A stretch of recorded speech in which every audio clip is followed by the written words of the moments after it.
This video does not confirm or diagnose any medical condition. Any health-related references are purely alleged and discussed strictly within a general commentary framework. Right now, Hollywood isn't trembling over a messy breakup, a surprise diss track, or a leaked private message.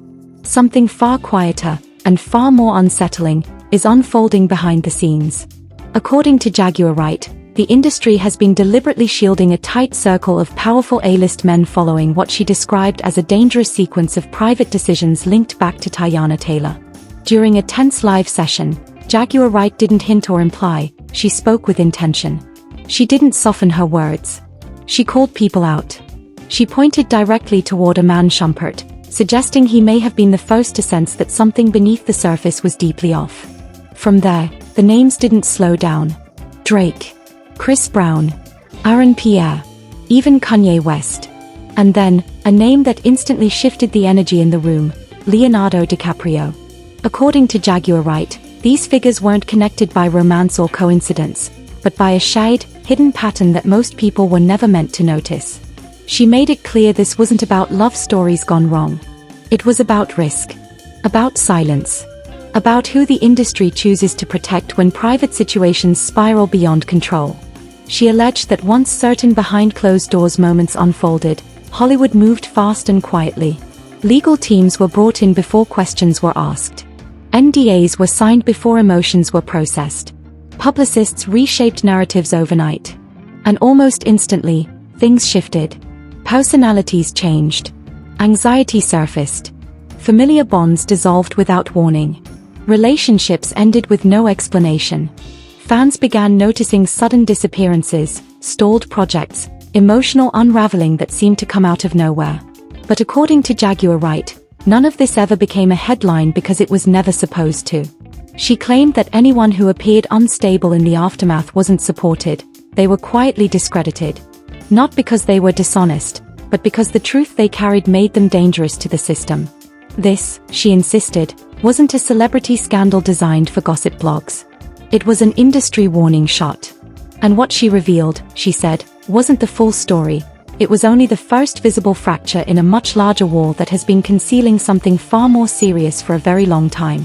Fired her ex-husband. She made him the bad guy. The divorce would have never even been out if he didn't file the motion to use our full and legal name. Then she had to go and she had to get new energy. What was she calling him? Her apple pies? Have you seen my apple pies? Did you see my apple pie? Oh my God, you did a love scene with Leonardo DiCaprio. How was it shooting those scenes with Leo? It was just work. Buckle up, because beneath the flawless smiles and red carpet glamour, Hollywood has always been far more skilled at concealing damage than stopping it. What played out during Jaguar Wright's live session wasn't confusion. It wasn't emotional spiraling. It was intentional. Measured. The kind of slow, controlled delivery that only comes from someone who understands exactly how heavy the information is, and exactly why it was kept buried for so long. She didn't begin with shock value. She began with silence.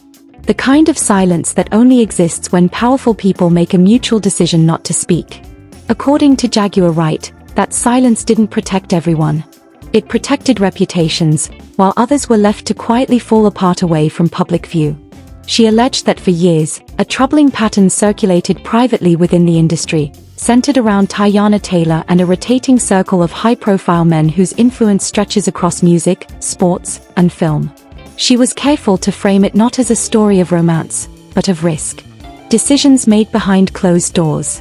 Choices that carried consequences far heavier than emotions.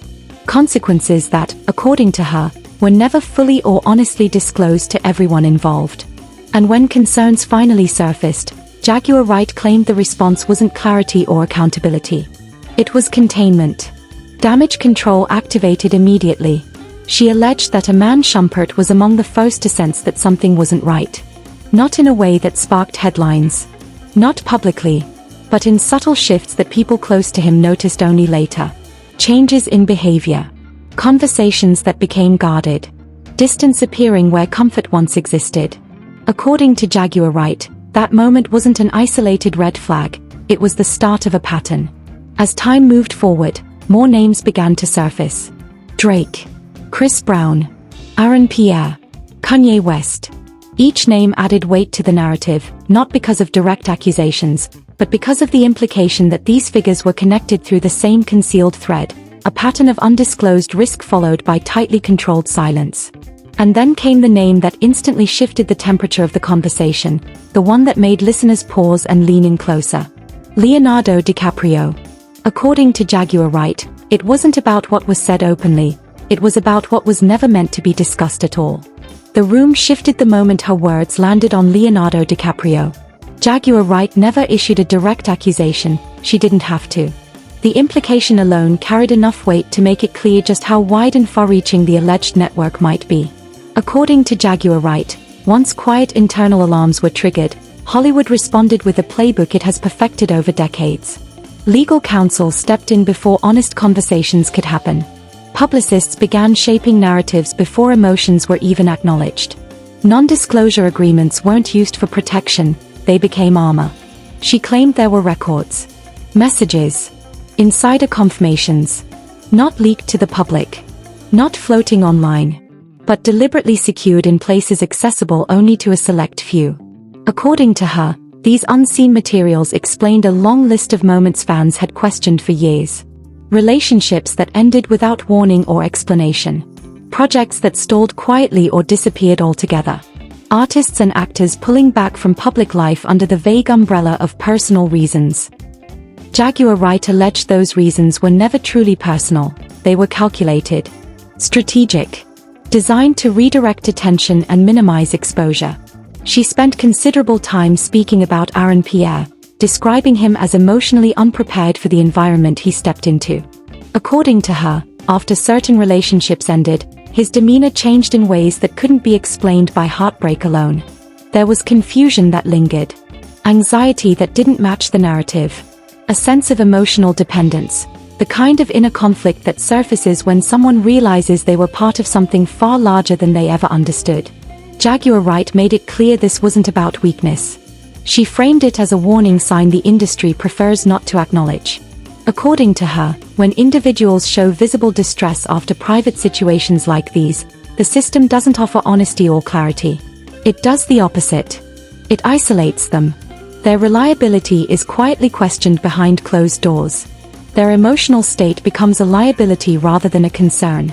Not through public statements or headlines, but through hushed conversations, whispered doubts that slowly erode trust and credibility without leaving a visible mark. Slowly stripping credibility away piece by piece. Jaguar Wright claimed that the same quiet distancing unfolded around Iman Shumpert. There was no public fallout. No scandal. No explosive headlines. Just a gradual, almost invisible separation. Invitations stopped coming. Familiar energy shifted. Connections that once felt solid suddenly went cold. To the outside world, it looked like nothing more than a routine relationship breakdown. According to Jaguar Wright, it was anything but ordinary. She described the presence of a silent infrastructure built not for truth, but for containment. Private consultations held behind closed doors. Carefully worded guidance delivered verbally by insiders who never put anything damaging in writing. Reputation managers working in sync with legal teams, always one step ahead of public curiosity. According to her, the objective was never accountability. It was containment. Containment of panic. Containment of liability. Containment of questions no one wanted spoken out loud. Jaguar Wright alleged that during this same period, Teyana Taylor remained in constant motion. Her schedule stayed packed. Travel never slowed. Public appearances were stacked back to back. According to her, stillness invites scrutiny, and movement creates noise. Noise distracts. Noise protects. Noise keeps attention scattered. Relationships ended suddenly, without closure. No explanations were offered. Just distance, silence, and forward momentum. She claimed that when quiet whispers began surfacing online, they vanished almost as quickly as they appeared. Blogs hesitated. Journalists stalled. Stories entered legal review and never made it back out. According to Jaguar Wright, access became a tool of control. Speak up, and doors quietly close. Push too hard, and credibility is attacked until your voice no longer carries weight. She alleged that collaborators and peripheral figures were discreetly advised to keep their distance, not because they were guilty, but because proximity itself had become a risk. According to her, this wasn't paranoia. It was procedure. According to Jaguar Wright, this was never about morality or emotional fallout. It was about control, maintaining it at all costs. Throughout her life, Jaguar Wright emphasized one thing repeatedly: she wasn't speaking to tear careers apart. She said she was speaking because real people were left emotionally fractured while the machines surrounding them continued to function flawlessly. In her view, silence crossed a dangerous line. What began as strategy slowly turned unethical. She framed the situation as a systemic collapse, an industry willing to treat human damage as acceptable collateral so long as the brand, the image, and the illusion remained untouched. As her live session moved closer to its end, Jaguar Wright didn't issue threats or ultimatums. She issued warnings. She stated clearly that more names exist. More documentation exists. More connections remain hidden. What the public has been allowed to see so far, she implied, is nothing more than the outermost layer of a much larger structure. Hollywood, she argued, isn't dealing with a gossip problem. It's facing a crisis of trust. And the most dangerous secrets aren't the ones that end careers overnight. They're the ones that follow people home, quietly reshaping their lives in ways no headline ever captures. What she exposed, according to her, didn't end when the live stream went dark. Because the most unsettling part of the story was never what was said publicly. It was what everyone already knew, and collectively chose not to challenge. Jaguar Wright described how once initial concerns surfaced behind closed doors, the industry didn't spiral into chaos. It moved with precision. Coordination replaced panic. Phone calls replaced text messages. Meetings took place without calendars. Guidance was delivered verbally, never documented. According to her, this wasn't about reacting to scandal. It was about activating a familiar playbook, one designed specifically for moments when exposure threatens power itself. She alleged that certain individuals were quietly encouraged to take space, to recalibrate their visibility, to step back just long enough for narratives to be reshaped and pressure to dissipate. Not as punishment, as procedure. To subtly adjust their public presence, disappearing just long enough for the story to be rewritten without resistance. And when questions inevitably surfaced, the responses were already prepared. Creative burnout. Emotional exhaustion. Scheduling conflicts. Simple, familiar explanations offered to cover far more complex realities. Meanwhile, those positioned at the center of it all never stopped moving. According to Jaguar Wright, Teyana Taylor never slowed down during the most sensitive stretch. Projects overlapped seamlessly. Appearances remained polished. The public image stayed flawless. In Jaguar Wright's view, that momentum wasn't ambition, it was strategy. Stillness invites scrutiny. Motion overwhelms it. Behind closed doors, however, she alleged others were processing something entirely different. She returned again to R&PR, suggesting that what audiences interpreted as mood shifts or emotional distance ran much deeper. Confusion without context. Anxiety without explanation. The kind of psychological strain that develops when someone is discouraged from asking questions yet expected to comply without hesitation. According to Jaguar Wright, when individuals expressed discomfort, they weren't given clarity. They were managed. Their reactions were reframed as instability. Their concerns dismissed as overreactions. She claimed this reframing served a very specific purpose. Once someone is labeled unreliable, their voice loses weight. Their words stop carrying influence. According to her, this quiet discrediting happened repeatedly, not through public smears or headlines, but through subtle professional erosion. Missed calls. Delayed responses. Opportunities that quietly evaporated. Nothing dramatic enough to confront directly, just enough to isolate. The same pattern, she suggested, unfolded around Iman Shumpert.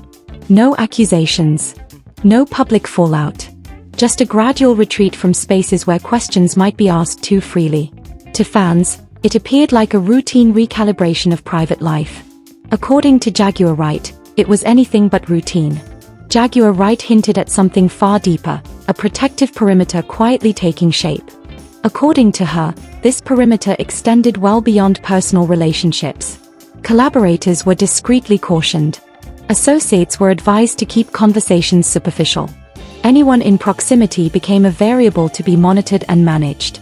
She alleged that Drake and Chris Brown were brought into the narrative not because of anything public, but because of private intersections, connections that, according to Jaguar Wright, were never intended to meet the light of transparency. She stressed that the issue wasn't the individual actions themselves.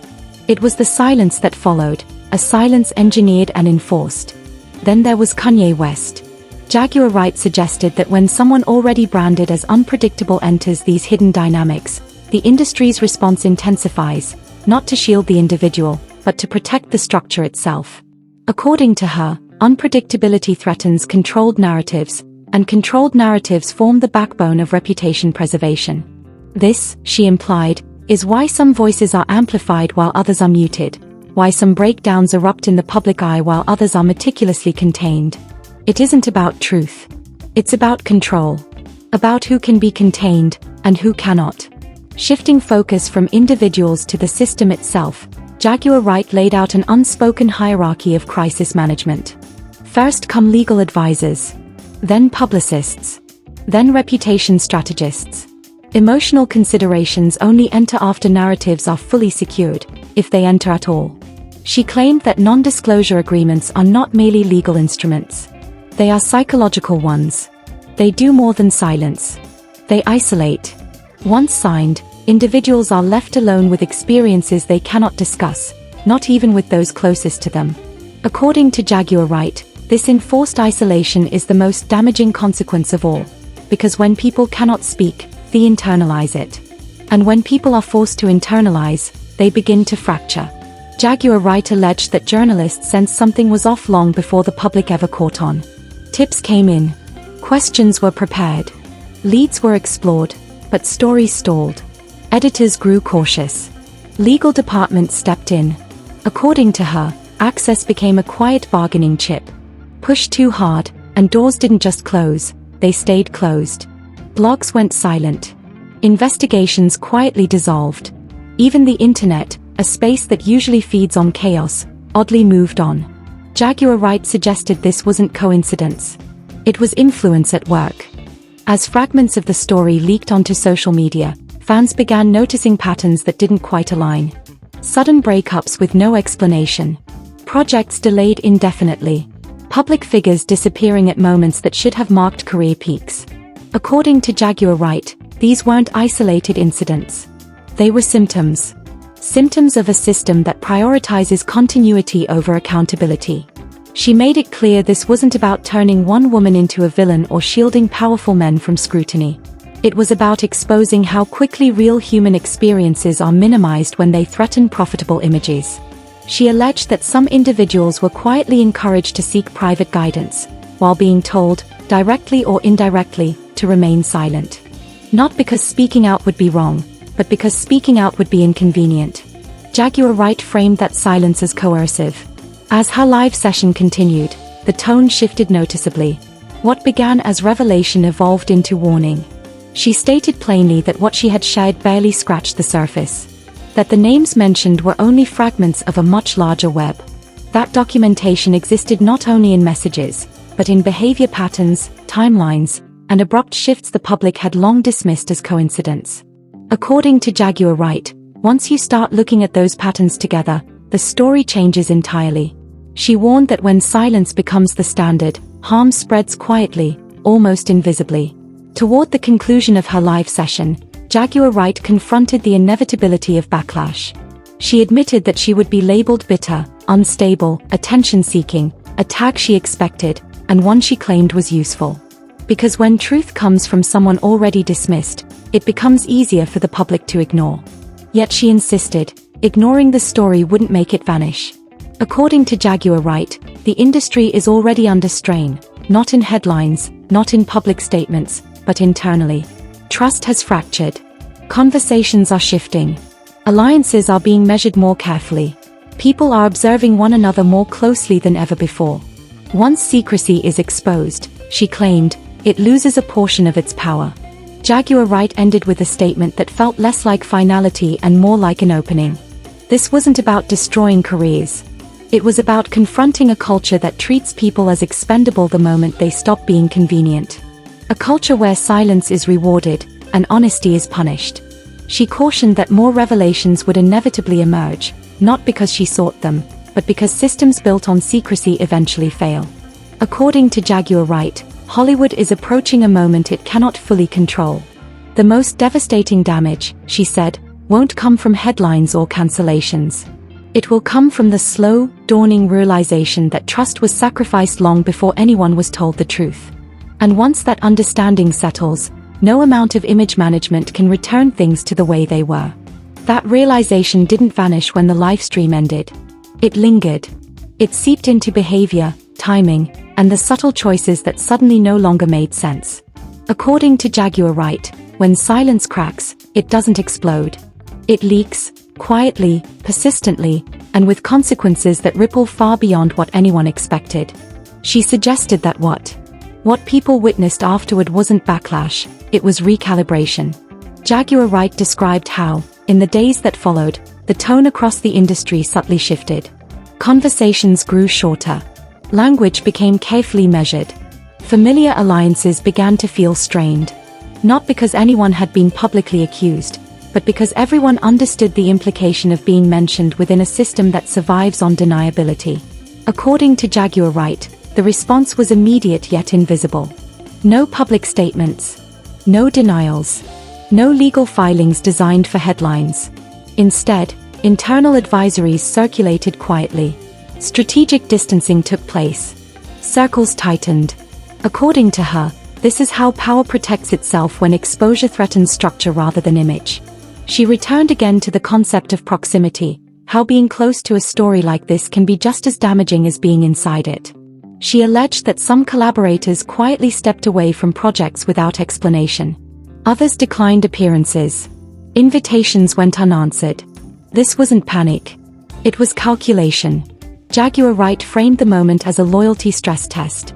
Who stays silent? Who asks questions? And who suddenly becomes inconvenient? According to Jaguar Wright, this is where reputations are truly decided, not on stages or screens, but in private rooms where access functions as currency. She suggested that some individuals chose safety over truth, while others found themselves unexpectedly isolated for hesitating too long. She alluded again to Teyana Taylor, not as a caricature, but as a symbol of how swiftly narratives are protected when profitability is at stake. She alleged that the public image never cracked because the machine surrounding it operated flawlessly. Every appearance was precise. Every absence had an explanation. Every question was redirected. According to her, this wasn't coincidence.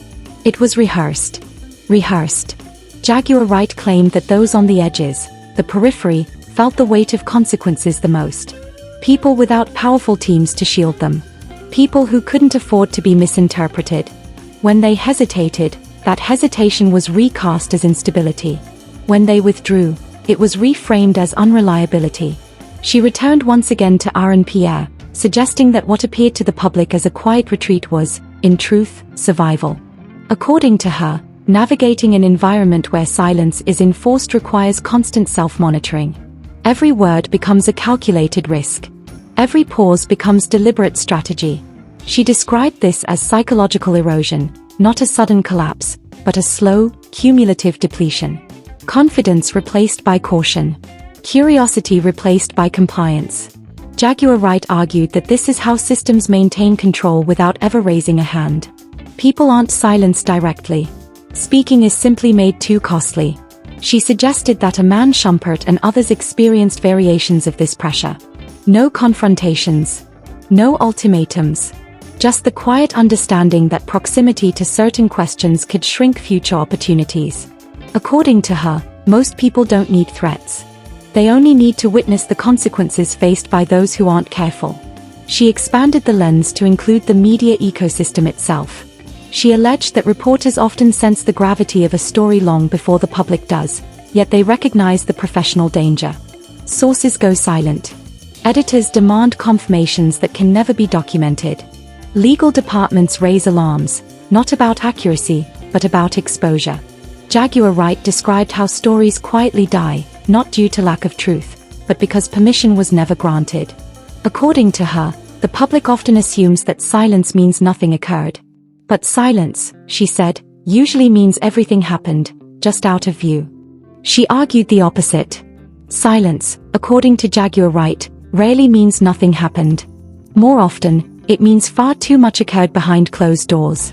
While social media churned through surface-level drama, she claimed, the deeper narrative remained deliberately untouched. Fans debated timelines, speculated on motives, and argued over personalities, all while the central story stayed out of frame, intentionally obscured. She framed this misdirection as strategic. Give the public a minor distraction, and they won't notice what is being actively protected.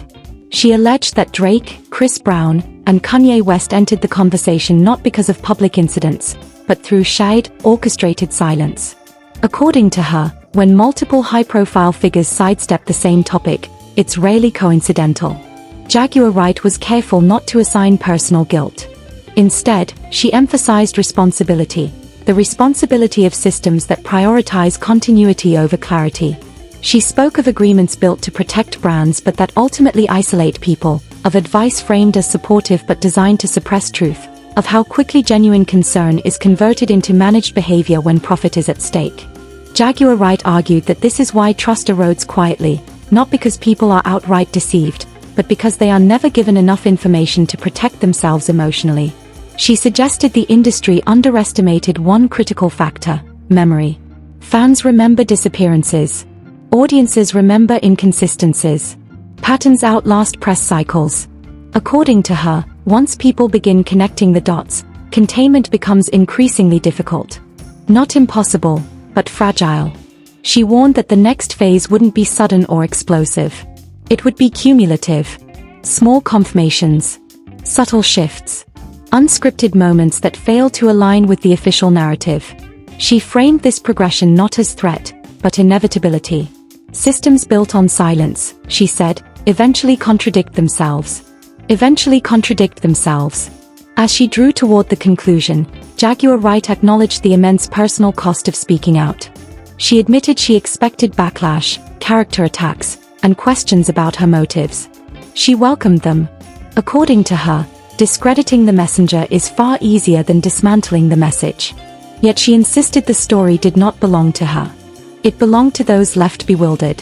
To the people quietly sidelined. To those forced to move on without ever knowing why. She framed this moment not as outrage, but as reckoning, a reckoning driven by exhaustion. Exhaustion from watching truth filtered through legalese until it became unrecognizable. She emphasized that the industry could have chosen transparency early, but it did not. And now, she said, the cost is far higher. She closed with more of a reminder than a warning. Fame does not erase consequences.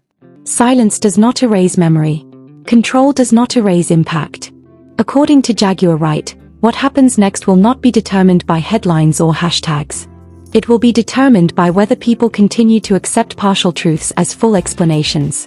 Once that acceptance ends, she warned, the very structure that relied upon it begins to weaken. Not all at once, but enough to transform everything that follows. And this is where the story shifts, from entertainment to warning. What the audience has just witnessed, she argued, is not about fame, messy relationships, or betrayals behind closed doors. It is about what happens when trust is treated as disposable, and silence is rewarded more than honesty. It is about how easily individuals can be managed, redirected, and emotionally discarded. When protecting an image becomes more important than protecting human beings, the consequences are quietly devastating. A faceless system did exactly what it was engineered to do. It absorbed the impact. It redirected attention elsewhere. It isolated the fallout. Then it kept moving, untouched, as if nothing had ever occurred. But the people trapped inside that machinery didn't move forward so easily. They were left carrying unanswered questions, fractured connections, and a version of reality no public statement could ever clarify. This wasn't the kind of betrayal that explodes loudly. It lingered. It settled in. It rewired how people trust, how they love, how they speak, and how they learn to stay silent. And here's the part no one wants to confront. Stories like this don't endure because they are shocking. They endure because they are familiar. Because we've watched this pattern repeat itself with new faces, new headlines, and the same conclusion every time: silence wins, and truth pays the price. But silence only holds power when attention fades. It only survives when people choose comfort over curiosity. So if this story made you uncomfortable, that was never accidental. If it left you angry, confused, or emotionally unsettled, that's because it was never meant to feel safe. And if you're still here listening, it's because some part of you understands there's more beneath the surface than what was ever allowed to rise. This isn't an ending. It's a pause. Because more details exist. More connections remain hidden. And once trust is broken at this level, it never fully repairs. If you're prepared to keep watching what others would rather stay buried, stay right here. Stay alert. Stay aware. Don't look away. Because the truth doesn't vanish on its own. It only disappears when everyone agrees to stop paying attention.